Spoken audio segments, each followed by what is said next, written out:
Согласно правилникот, право на мобилност може да остварат сите граѓани на Република Северна Македонија до 65 годишна возраст.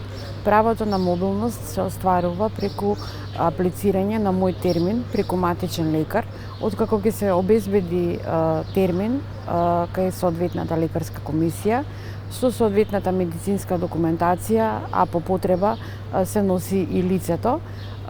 Лекарите носат конзилијарно мислење и согласно одлуката во конзилијарното мислење, доколку е позитивно, лицето треба да се обрати во надлежниот центар за социјална работа по место на живење за да го оствари правото на мобилност.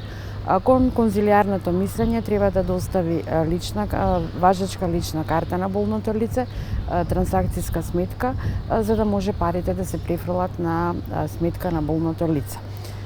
Сите лица над 65 години немаат право на мобилност, освен оние лица кои пред измените на законот го оствариле ова право.